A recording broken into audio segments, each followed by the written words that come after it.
Okay, welcome back to the show, everybody. Hour 2 of Stacy on the Ride here on Urban Family Talk. We are getting back to you. If you're watching the live stream, we had some difficulty with our connections, and so lots of Wirecast jumping around and different things like that. And so we now feel like we have a good connection, and we're hoping that we're connecting up with you again.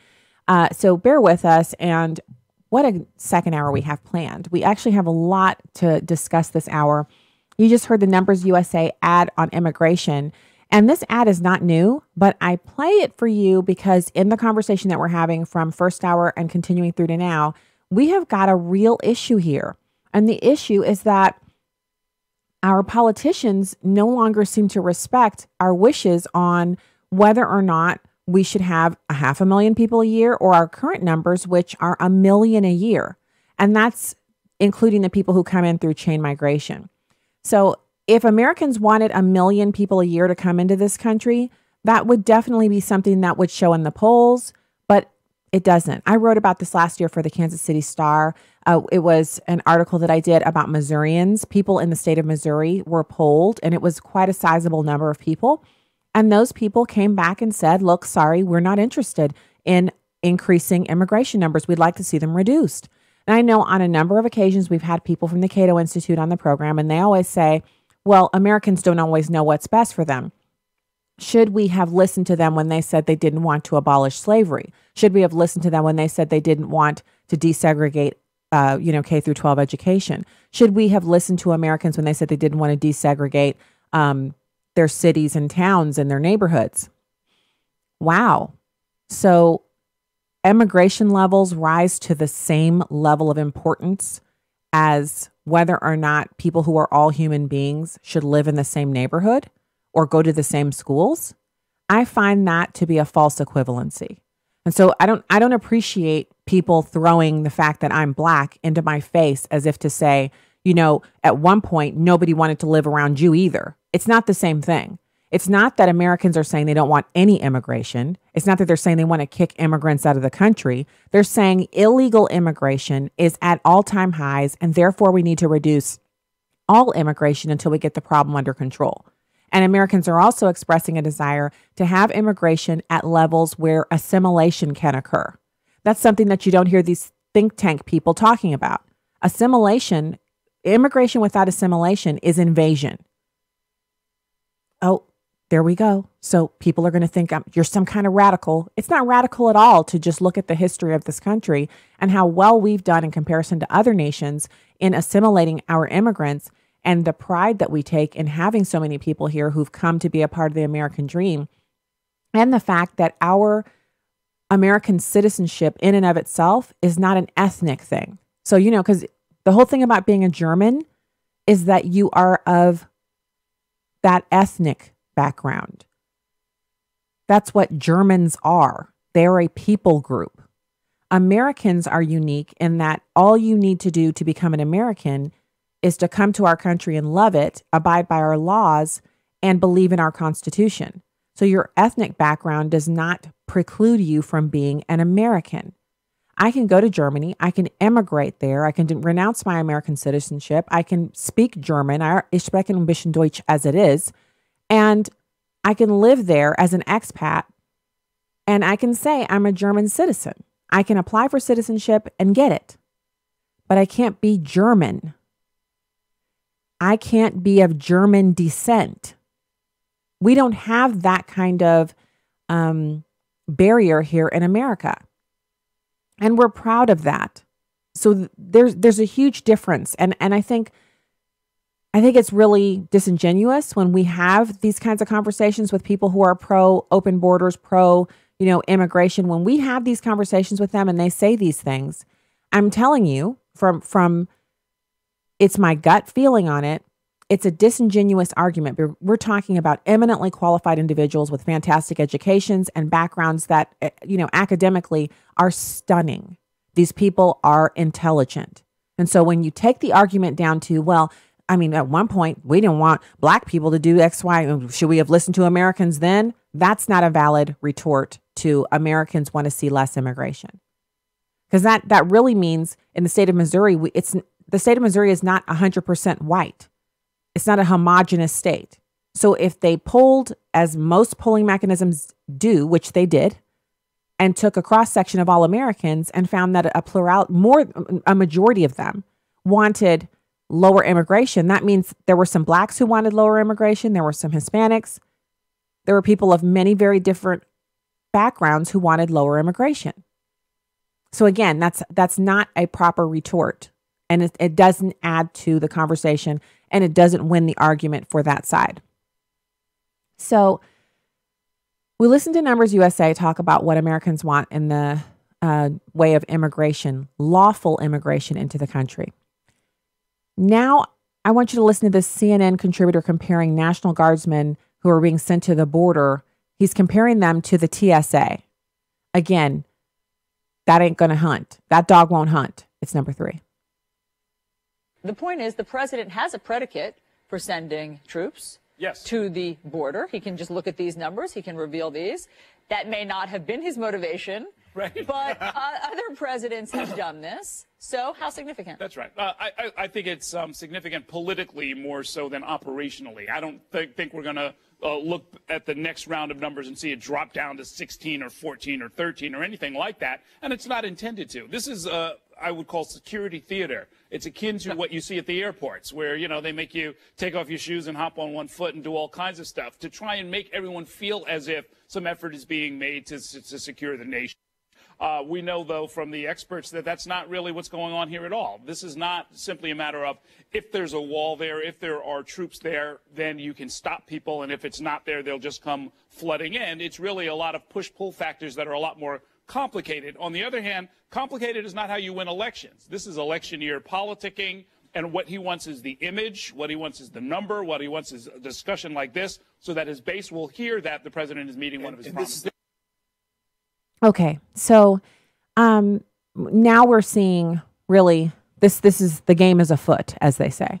Now we're seeing an actual CNN contributor, and he's on CNN, the same network that advertises an infomercial in South American countries, teaching people who are there how to immigrate into America illegally, how to basically break our border laws. That same network has someone on who not only minimizes the role of the troops who are being sent down there, but he's minimizing the role of the TSA, is using the TSA as a way to minimize something that a president that he loved and adored and worshiped the ground that Obama walked on. Obama did the same thing. So did George Bush. So did Bill Clinton.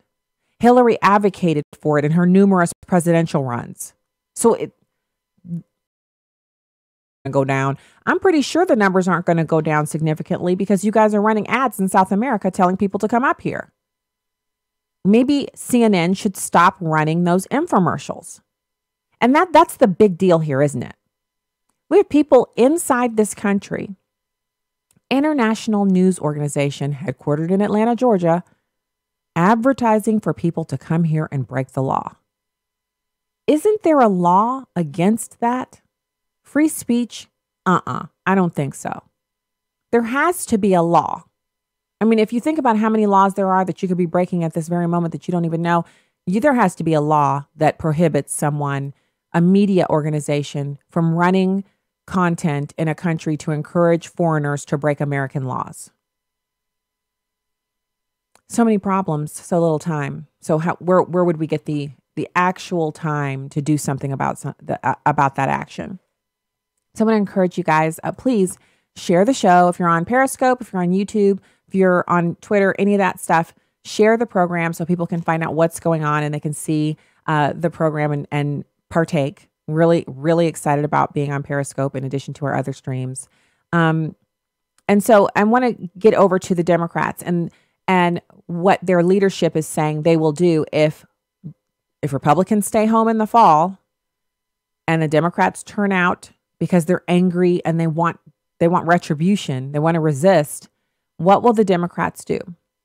Well, Nancy Pelosi says that the Democrats are going to raise taxes if they take the House back. Now, the taxes haven't even had a chance to really settle in onto people.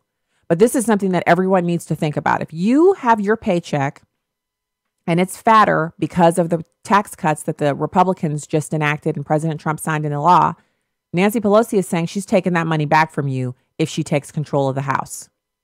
She vowed yesterday that Democrats will rework the GOP tax bill if they successfully retake the House. She was speaking at a Culver City town hall event as a part of the Repeal the Trump Tax tour and pledged that Democrats would overhaul the bill into one that creates growth, creates good-paying jobs, and reduces the deficits. And first of all, if you're listening and you just spit a whole bunch of coffee out, I'm sorry, y'all. I should have warned you that some ludicrous nonsense was about to be spewed out on behalf of Nancy Pelosi. She says over 80% of the benefits go to the top 1%. 86 million middle-class families see a tax increase while they advertise it as a middle-class bill. According to the Nonpartisan Tax Policy Center, the average household will receive a tax cut of $1,610 in 2018. Only 5% of taxpayers saw increased taxes in 2018. So 5% of Americans got a hike, and they're at the top. That's the tip top. And everybody else got a break. They're getting a tax break. Now, if you're saying, well, mine was only $40 a month or something like that, I saw some person tweeting about how they were only saving $40 a month. And Kurt Schlichter tweeted back, well, how much do you pay? Because if you're not paying $50,000 a year, you can't expect thousands of dollars in savings. If you're basically getting earned income credit and you're getting a whole bunch of money back, then you're winning. You're still winning because you're getting money back and you're having a tax break in your paycheck. Most Americans can't say that. So what was Pelosi doing here? Well, she's got California Democratic Rep Ted Lieu, who's a radical leftist, and they were together, and they're saying that the tax cuts will eventually result in deep cuts to Social Security, Medicare, and critical programs that serve a lot of Americans. But that's what all of us Republicans have been railing about this tax bill. Yes, I like it. I'm glad that it's a tax cut, but it didn't do anything to reform or overhaul our social services. The social services are still the biggest drain on our budget. That entitlement reform is something that wasn't included in this package. Now, someone asked her, if you rework the bill from scratch to focus on specific portions, what specifically will you do? She didn't answer. She did not answer because she can't. They're straight up lying about this tax reform package. And I hope Americans who are looking at their paycheck from January to February and March, and now we're into April, can really see the truth about what they're saying. Everyone's getting more money. They're keeping more of their own money. And that's awesome. A record number of jobs created as well. I don't see a downside here. All right, when we get back, we have our guest. It's retired Brigadier General Anthony J. Tata. He's going to be with us. Stay there.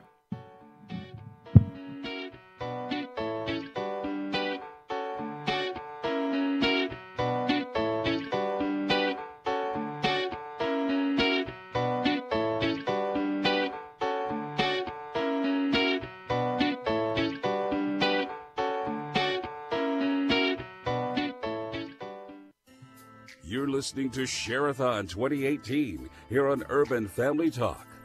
Urban Family came into my life at a point where I was really wanting to be more of a Christian who engaged with the culture and could be able to filter on what was happening around me with a biblical worldview.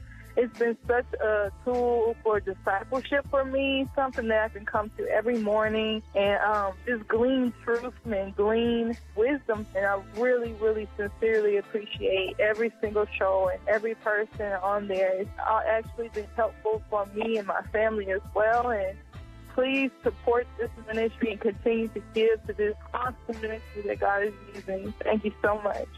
Let's impact even more lives. Partner with us for our 3-day Share-a-thon starting Tuesday, April 17th, here on listener-supported Urban Family Talk.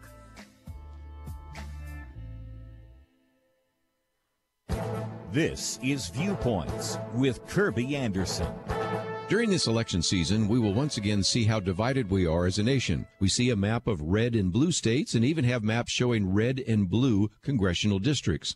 But there is growing evidence that we aren't just a divided country, we're essentially two countries living within the same border. Bill Bishop made this case many years ago in his book, The Big Sort. Americans have sorted themselves into various enclaves that are often so separate from each other that they might as well be different countries. Consider the fundamental differences between Democrats and Republicans. Democrats want to live by their own rules. They hang out with their friends at parks and at other public places. They think that religion and politics shouldn't mix.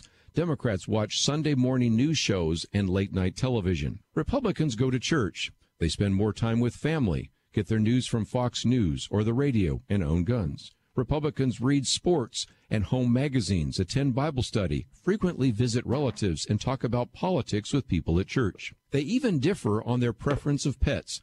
Democrats are more likely to own cats. Republicans are more likely to own dogs. Michael Barone commented in one of his columns that most Americans choose to live in a place that is culturally congenial.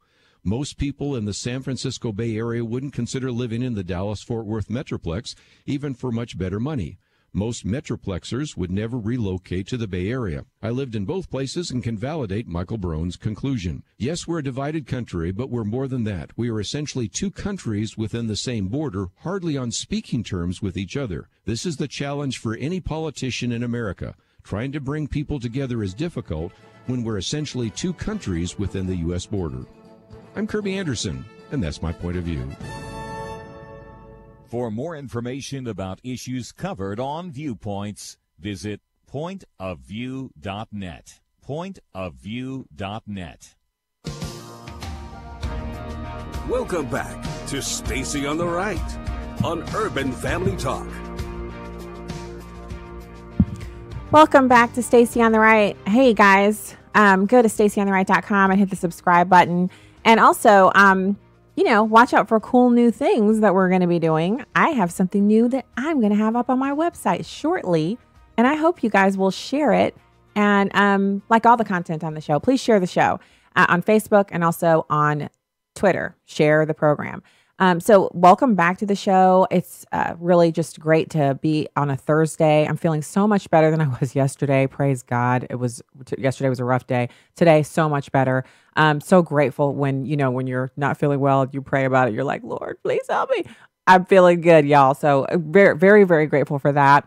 And I'm also really happy to welcome our next guest. It's retired Brigadier General and Anthony J. Tata, and also national best-selling author, and really an expert called on often by many in our news complex. Brigadier General Tata, thank you so much for coming on the show today. Hi, Tony Tata here. Glad to be on the show. I'm sorry, Brigadier General Tata. Absolutely. So good to have you. So you're going to be giving us an update on North Korea, which things have been suspiciously quiet. Well, I think what you see happening is this administration understands the application of the elements of national power, those being diplomatic, information, military, and economic, and using them in such a way to try to achieve strategic aims of our country.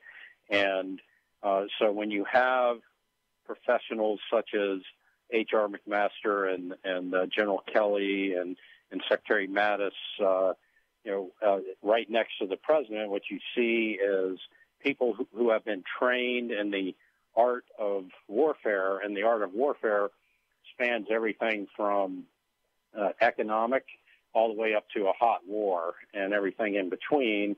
And what you have is professionals that know how to apply pressure to achieve results. And it looks like we are on our way to compelling the North Koreans to have a conversation. And that's all good. A year ago, everybody was saying, not everybody, but those on the left were saying, the president's going to get us into a nuclear war. And now that it looks like we're going to have a conversation, everybody on the left is saying he can't do that. He's just going to be made to look like a chump.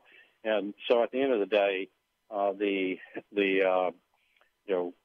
what is happening is this administration is actually getting results where previous administrations have not been able to do that with North Korea. And so it remains to be seen what kind of results we get. But I'm hopeful that with the team that he has in place and with the team he has coming into place, that we're gonna continue to see movement coming out of North Korea as we try to stabilize that region that can impact so many areas such as Japan and South Korea that are huge economic drivers, and China for the rest of the world. So I hold the same kinds of hopes that we're going to see a positive resolution, and that for me, it's not so much that it has to be President Trump that makes it happen, but I do feel like he has a better chance of making something happen than some of our previous presidents, just because of the nature of his, the way that he approaches negotiations. And so I'm hoping that he's the one who's going to be able to bring us to some closure with this issue, because it's so volatile. What types of things should Congress and maybe even local leaders like our governors of states be doing to prepare for the opposite of what we're both hoping for? The continued escalation between North Korea and its neighbors, and also us, because we're a major target of their ire. What should people here in this country be doing to prepare themselves, just to make sure that we have a contingency plan? Well, I think first and foremost, people should be listening to all relevant types of news programs that can provide factual information, as opposed to the fear-mongering and hysteria that you see generally in the mainstream media that really tries to destroy this president at all costs. I believe in my soul that Hillary Clinton and others would prefer to see a nuclear cloud over America than to see Donald Trump succeed. And that's I mean that 100%. That we are so divided right now that the left would rather see the country burn down than to have this president succeed. And that's a really tough place to be as a nation, where we have such promise and hope in particular for our young people. And so I think it's incumbent upon everybody to take a step back and try to understand what is happening in this world. The policies of President Obama led us down this path of disaster around the world. You pick the region. We could not be in more complicated trouble around the world. Iran, Syria with ISIS, North Korea, China. You pick the area, and President Obama managed to make it a disaster. And that's because we elected a wholly unqualified individual who was a backbench U.S. senator for a couple of years, who never voted, or rarely voted, I should say, and had zero interest or foreign policy experience. So it's laughable to me when the mainstream media today picks so-and-so for their credentials, when we had a president, and quite frankly, Susan Rice in that crowd, who had zero credentials. And I give a lot of credit to this team that's in there now, that is where they're stair-stepping their way out of all of these different crises. And it's important for everyone to understand that, this is a big deal, that we have been able to find our way out of this mess. And there is light at the end of the tunnel, and I don't believe it's a freight train. I agree. And I think, Brigadier General, it's sad to hear you describe the motives of the left that way, but I can't disagree with you. I think one of the things that really kind of irks Americans is that we do have this, it's an adversarial relationship, which is fine. Two-party system, everybody's going to argue about how we get things done. But when it comes to the basic kitchen table type issues, like whether or not we're going to have a mushroom cloud or some kind of EMP explode over our country, it seems like we could put aside the partisanship and sit together and agree, there is a way forward here, and we need to be unified, because as a country, when we have been unified, we are unstoppable. I mean, we've changed the course of history on numerous occasions when we have, in one mind, gone forward with a goal on the international scene, on the world scene. We've been able to do that, and that's because of the abundance of natural resources, and the single-mindedness of Americans, what we used to have, which was an American ethos that we all shared. But I really feel like you hit the nail on the head there. We have people who literally would say, you know what, if we fail, fine. We just can't let Donald Trump win. We can't let him enact his agenda because that's something we can't tolerate. Losing, we can tolerate. Going back to the Stone Age, we can tolerate. But letting Trump have a win, no way. Right? No, well, that's exactly right. You got it, and this is why Hillary Clinton is on her never-ending book tour, blaming the climate change on her loss, or blaming the Russians, or blaming the Mexicans, or blaming whomever. She blames everybody but herself. I mean, there's no reasonable way that she should have lost that race, because she had the entire mainstream media stacked up behind her, like a wedge coming down the field on a football game, and there's no way, and only Donald Trump was unconventional enough to be able to beat her, because everybody else would have sort of played on that same playing field where they use the old rules of warfare where you stand up and you shoot at each other.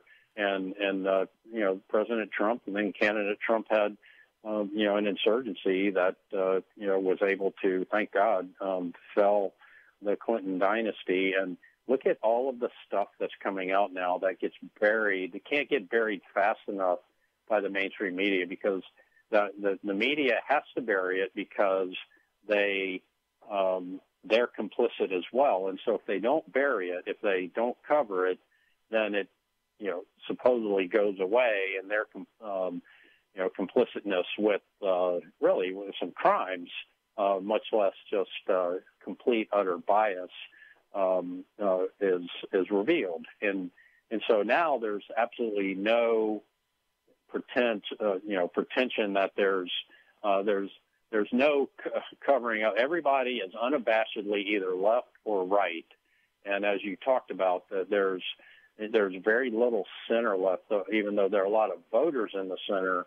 Politically, it is each party in their corner, and in every election cycle, they're going to come out and duke it out, and then go back to their corner and try to get better and figure out how to beat the opponent. And there's no credit for actually accomplishing anything, or it's just who's in power.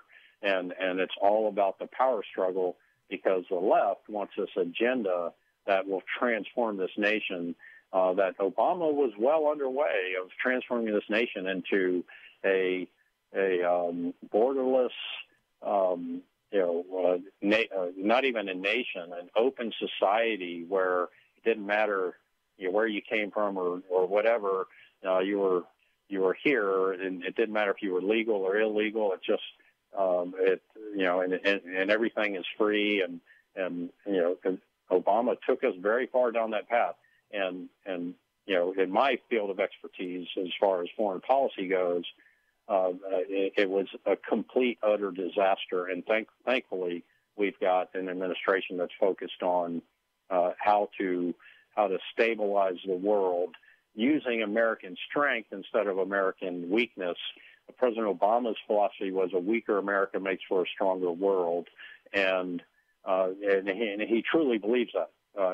He and his wife Michelle have said that before, and that's why he went on his apology tour right out of the gate to try to kowtow to all of these foreign dignitaries who laughed, because here was America kneeling before tin pot dictators.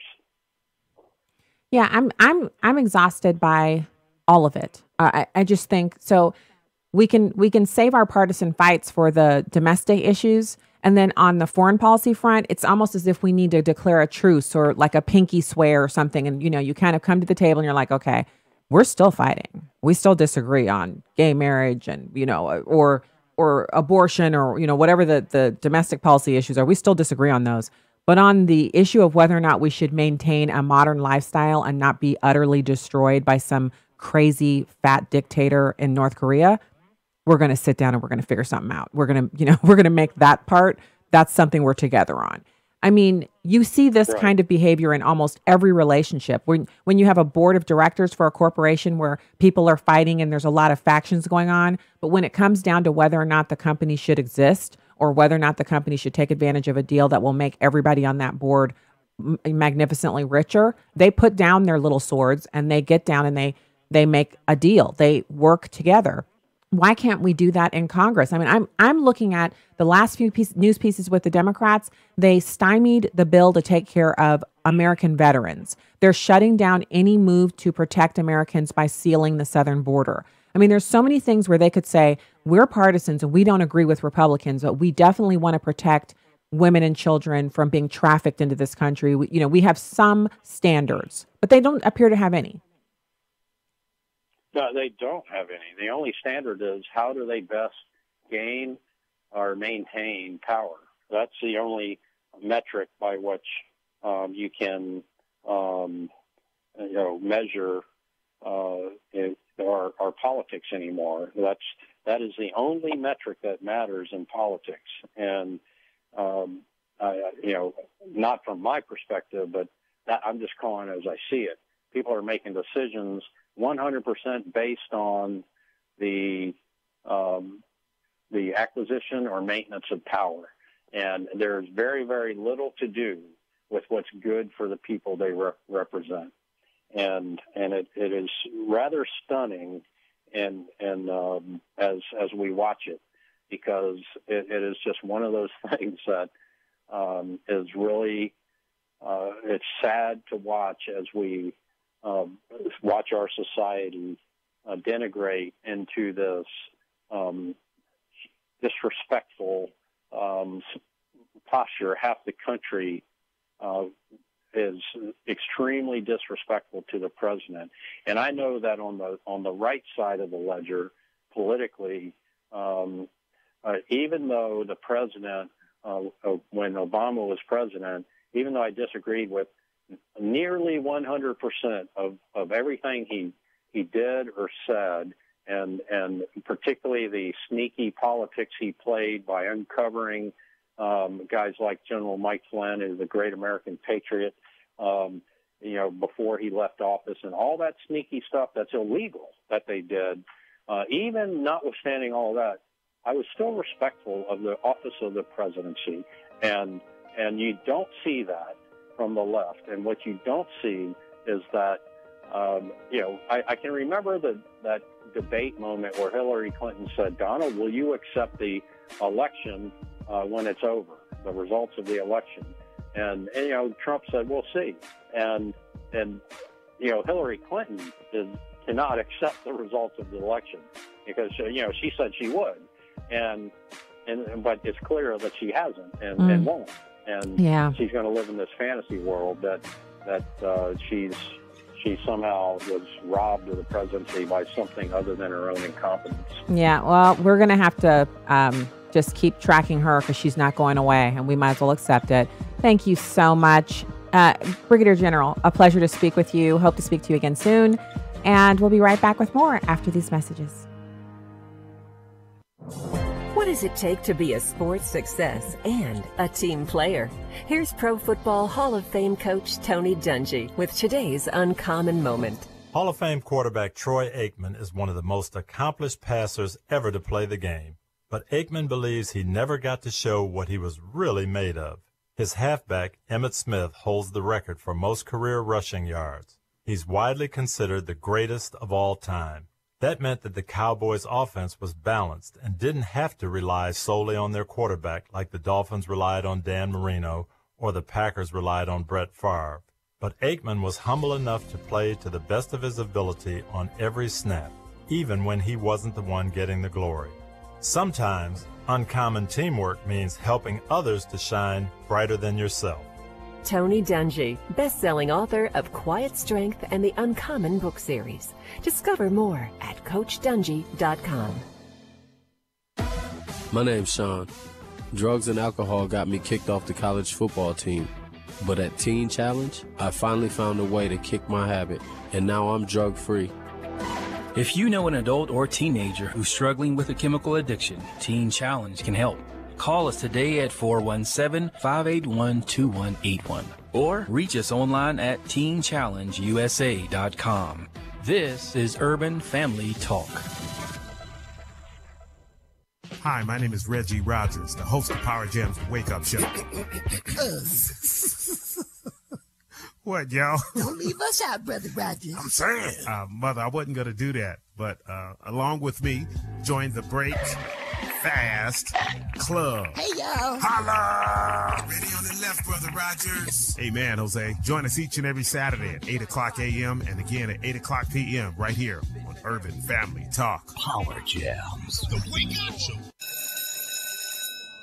Yo, what's up? Hey, nothing much, man. Just trying to listen to this last song for the music final. Yeah, I think I'm gonna fail for the most part. I haven't even listened to it. Ugh, yeah, me neither. I've been too busy listening to The Word on the Street. The Word on the Street? Wait, you guys haven't heard?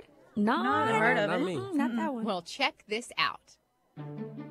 There is only one true word, and that is the Word of God, which is what you will hear on Word on the Street, hosted by me, Victory McIntosh. Tune in as we discuss some of the latest hot topics and life issues and filter them all through the holy Word of God. It is possible to live righteous before the Lord and enjoy doing it. Tune in Saturday mornings at 9 Central Time. You don't want to miss it.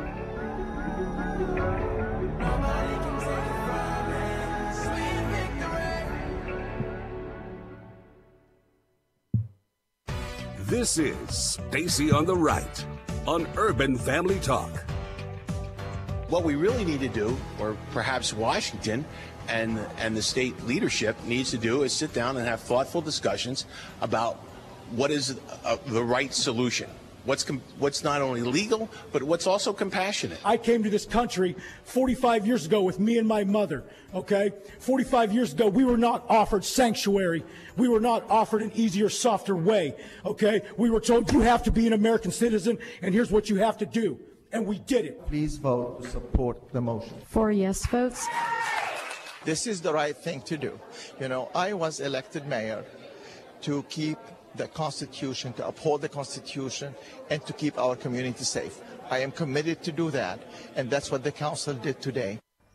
So 4-1, the ultimate vote count. Escondido, the first city in San Diego County to join the fight back against the sanctuary laws here in California. And you look at this map, you can see there's a half a dozen or so more cities looking to follow Escondido, and Escondido followed Orange County last week and Huntington Beach on Monday. There is a vote in San Diego County Supervisors, Board of Supervisors on April 17th to see if they will indeed follow Escondido and take action. Bottom line, guys, a major backlash against the sanctuary laws here that many say tie the hands of law enforcement, shutting down communication between local law enforcement and federal officials like ICE. Wow. Welcome back to Stacy on the Right here on Urban Family Talk and American Family Radio. We are in the midst of what is cracking out to be almost a war, like a war between certain parts of California that want to abide by federal immigration law and the majority of California, which is represented by the activist left who are in charge of their government there. And those people are, they're enacting policy that flies in the face of what the federal government is allowing them to do. It's basically they're saying we won't cooperate with Immigrations and Customs Enforcement. We won't, not only will they not cooperate, they'll actively work to subvert the work of ICE because they feel that the people that are there illegally deserve their protection. And this is illegal behavior, but it's still going on. So, as we move through the program and we've listened to the audio bits and we've heard, we've talked, this cannot be. This cannot be. But this is what happens when we get into a law-breaking posture in certain areas of our society and we let that go because, that's a sin we kind of like. And then before you know it, you've got the law-breaking all over the place. And that's what's going on. Now, I recommend that you read Kurt Schlichter's book. He actually has two of them. I have not had a chance to read the second one, which is what I thought I was going to do over spring break. But instead, we did on the way back. So I had a couple of books that I read, and I got this awesome book. I can't lift it up to show you because it's huge, but it was for my birthday. It's a gardening book. You guys, it's huge. It's a huge hardcover gardening book that I got.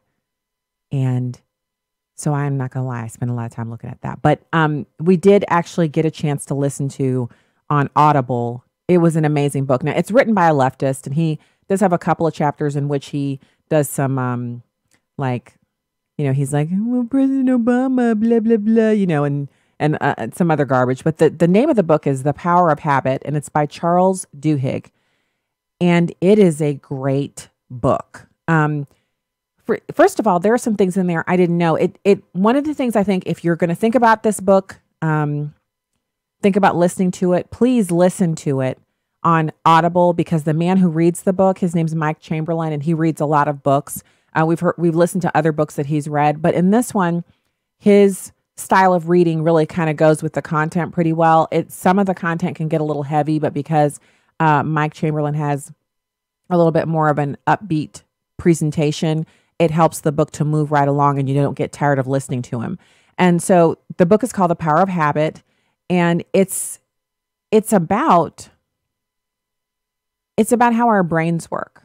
So yes, it's about the surface, like I have this habit that I want to change, or I want to start this new habit, but it's also about, on the surface, we see our habits as something that, I have this bad habit, or this is a habit that I have that's good and it's taken me a while to cultivate it. But there are other things that we do that are habits that are so rote and so ingrained in us that when a certain part of our brain is injured and our memory is lost because of that, our brain will continue to allow us to function in certain areas because the habit is actually ingrained in the pathways, and it's something that's already there. So the habit has become like a part of you. And so I took from it as a Christian so the Bible talks about, so a man is in his heart, so he thinks in his heart, that the out of the heart the mouth speaks, and the Bible talks about habits as well. And I think it's really something that we take for granted, and that we are always making habits. So we're always creating new habits for ourselves, and we encounter something and we make a decision about what to do with it.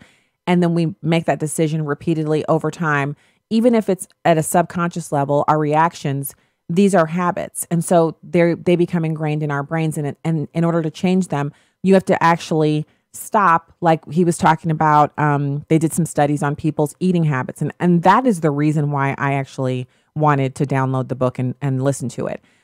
Because when you're trying to make a change in your eating habits, it is so easy to fall back to your old mode of eating. You have to not only remember to purchase the new foods and prepare them ahead of time so you don't go to your old things, but this is a repetitive thing that has to happen. And so he talks about there's a reward. All of the habits that we engage in are reward based. Everything that we do, there's some reward or payoff for doing it. And so that's the reason why we do difficult things. And it's the reason why we do simple, easy things like brushing your teeth or, things like that. And he talked about how you break down the habit, and researchers have found that you don't just create a new reward for yourself.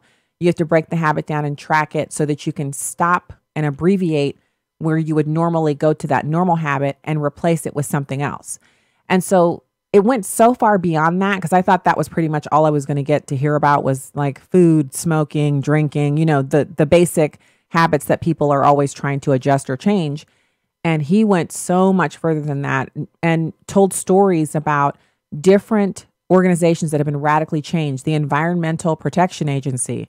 One man, the same man who took over Alcoa, used to work for the federal government. He headed up the EPA. He did a number of major changes that we all live under, but we don't know it because this one guy was the one who made these changes. And he made those changes because he was a list maker and he was obsessed with habits.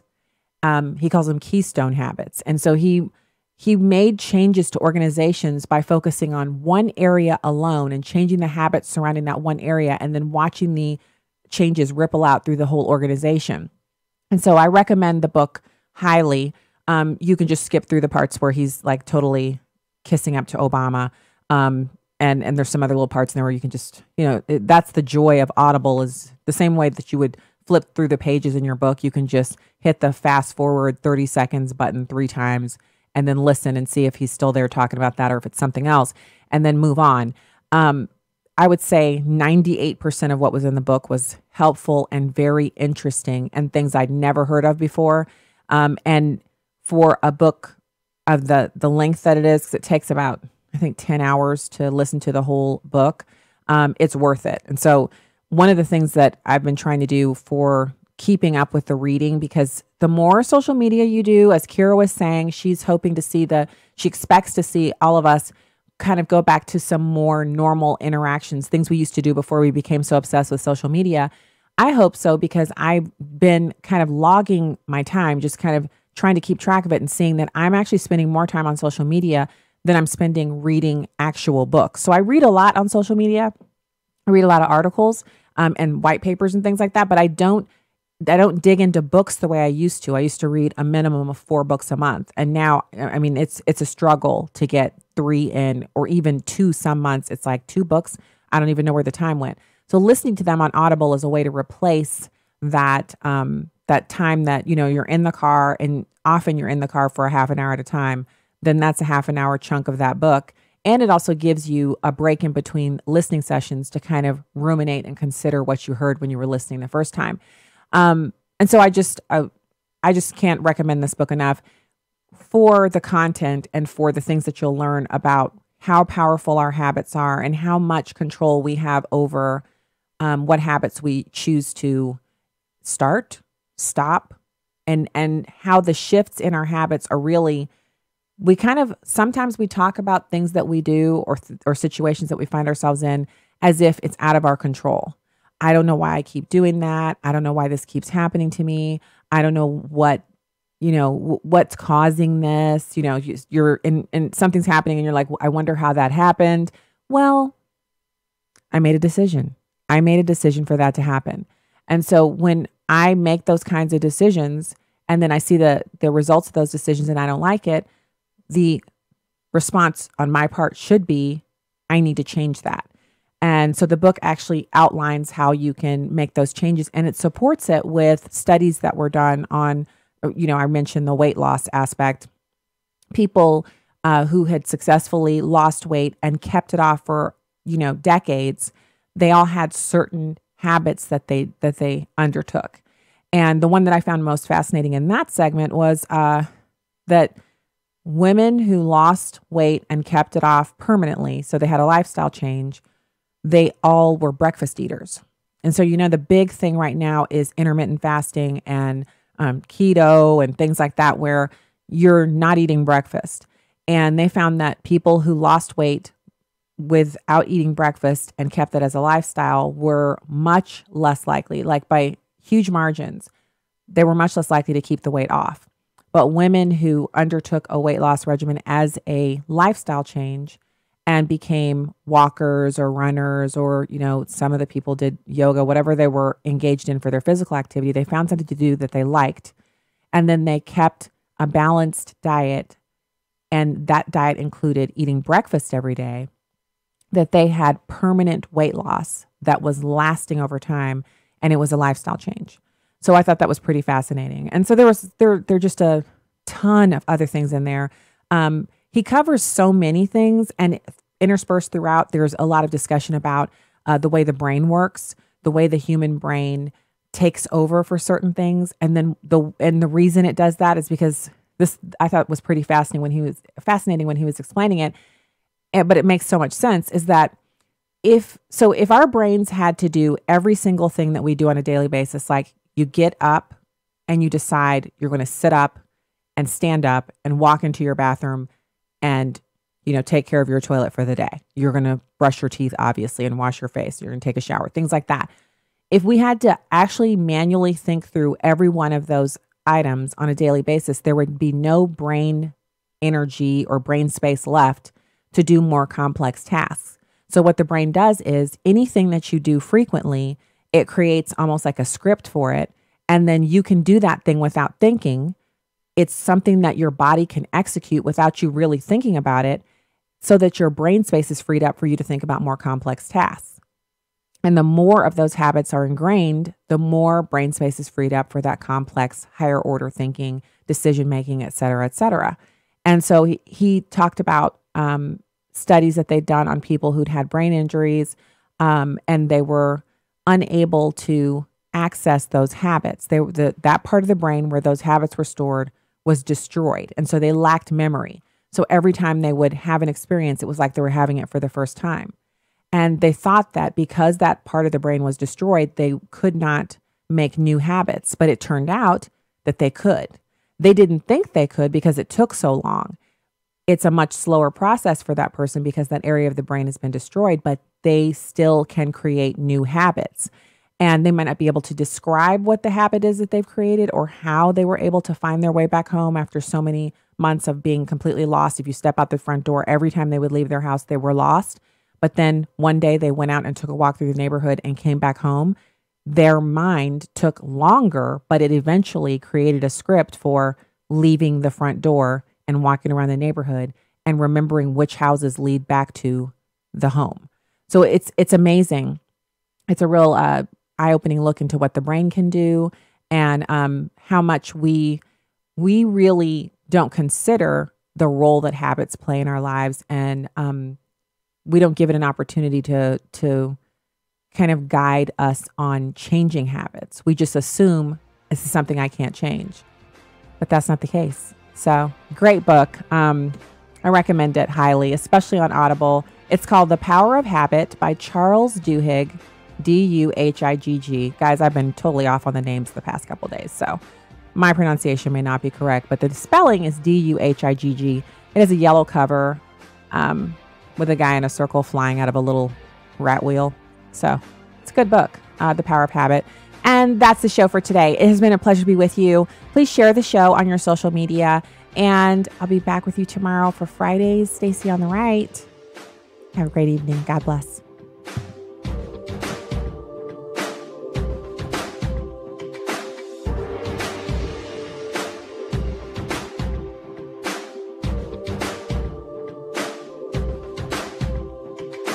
The views and opinions expressed in this broadcast do not necessarily reflect those of Urban Family Talk, Urban Family Communications, or American Family Association. Urban Family Talk. Urban Family Talk. In this 40th year celebration of the American Family Association, we invite you to help us remind America once again